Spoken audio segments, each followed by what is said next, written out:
morning, children. Today we are going to find, using a simple pendulum and plotting a graph of length versus square of time period, we'll find the effective length of a seconds pendulum. A seconds pendulum is a pendulum whose time period is 2 seconds. As you all know, time period is the time taken by a pendulum to complete one oscillation. So, in this experiment, if you see, we have drawn a diagram where there is a bob whose radius is r. This radius we measure using a vernier calipers. There is a hook its height is h, which we have measured over here as 1 centimeter.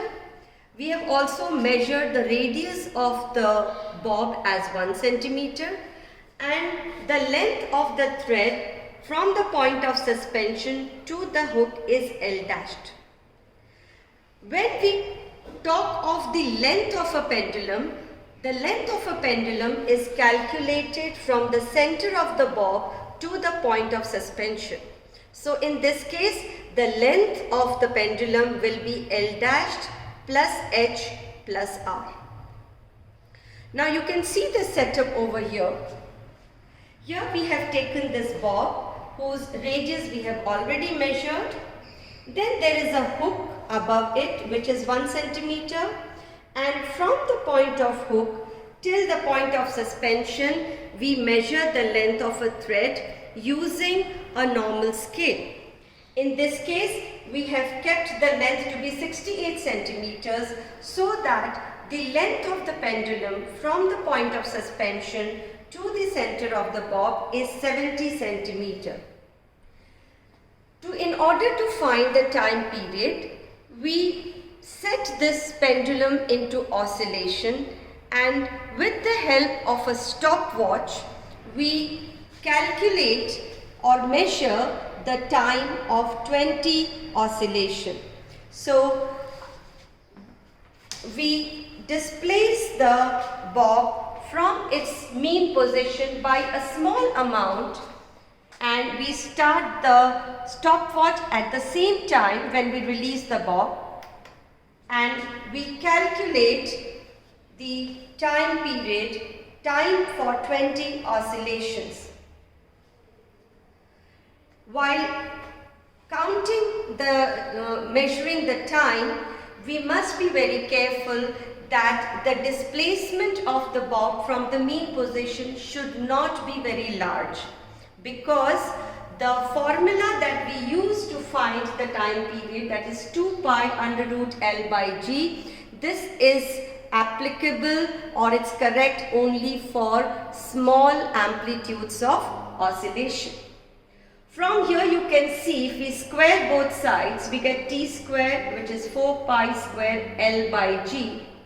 Obviously 4 pi square by G all are constant, and we see that the time period is proportional to the length of the pendulum. So in order to do this experiment, we repeat the experiment for different lengths of pendulum. Since radius and the hook length is fixed, we keep changing the length of the thread so that the pendulum length is 70 centimeter, 80 centimeter, 90 centimeter, and we go up to 110 centimeters. And for each of these lengths, we find the time for 20 oscillations using the stopwatch. Dividing the time by 20, we get time period of one oscillation, which in this case we have calculated as 1.75, and then we square the time period and get the results of this column. So when we repeat this experiment for different lengths, we get at least 5 to 6 readings, using which we can plot a graph of length, which is the effective length of the pendulum, as a function of square of the time period.